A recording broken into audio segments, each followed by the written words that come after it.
परमात्मा पूर्ण ब्रह्म सर्व सृष्टि रचनहार कबीर परमेश्वर जी की असीम कृपा से आप सभी पुण्यात्माएं सत्संग श्रवण कर रहे हैं। परमात्मा कबीर जी हम काल जाल में फंसे हुए सभी प्राणियों के इस दुख को जानकर समझकर अपने सतलोक से चल कर के यहाँ आते हैं और हमारे अज्ञान को समाप्त करते हैं।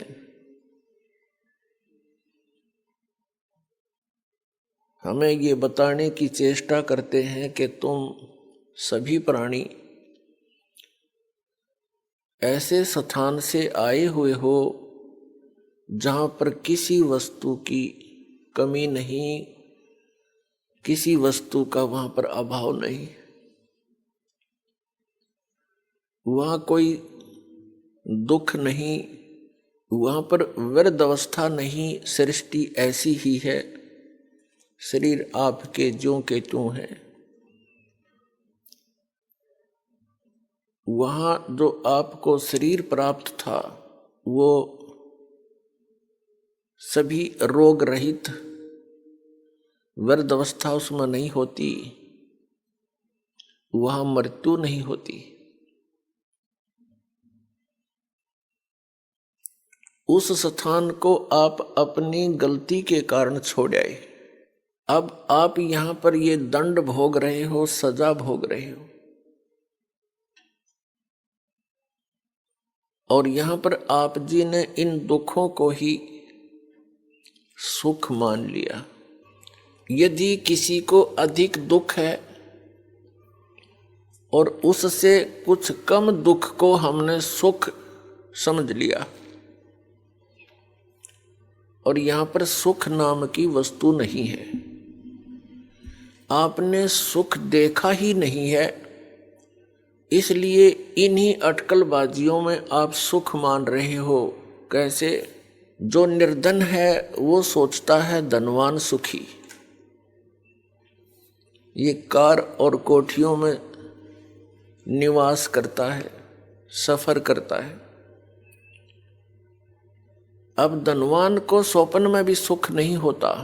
धनवान समझता है, धनी व्यक्ति सोचता है कि राजा लोग सुखी होंगे, ये राजा लोग सुखी हैं। राजा सुखी हो ही नहीं सकता। विचार की बात है, जैसे एक परिवार का मुखिया अपने 4-5 सदस्यों की व्यवस्था में कितनी टेंशन लिए फिरता है। किसी को बीमारी है, किसी का विवाह नहीं हुआ, किसी का विवाह हो गया तो बालक नहीं, और 100 समस्याएं उसकी जान को बनी रहती हैं। राजा एक बहुत बड़े अक्षेत्र का मुखिया होता है।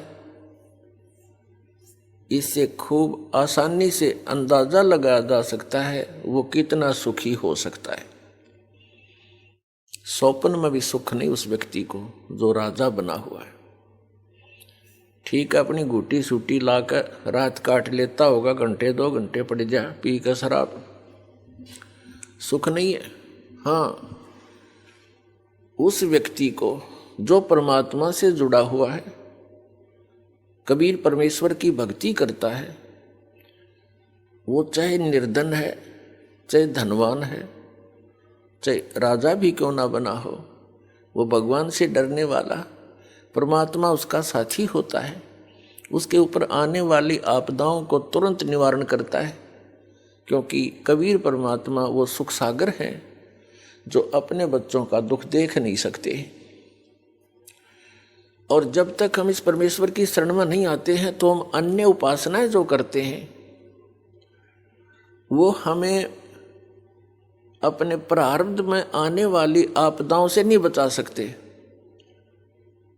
उन साधनाओं से आपको अन्य लाभ तो हो सकते हैं, लेकिन आपके कर्म के दंड में वो परिवर्तन नहीं कर सकते। एक कबीर परमात्मा परम अक्षर ब्रह्म को छोड़कर अन्य जितने भी प्रभु हैं, स्वामी हैं, वो आपको जैसा कर्म किया है वो ही प्रदान कर सकते हैं, उसमें परिवर्तन नहीं कर सकते।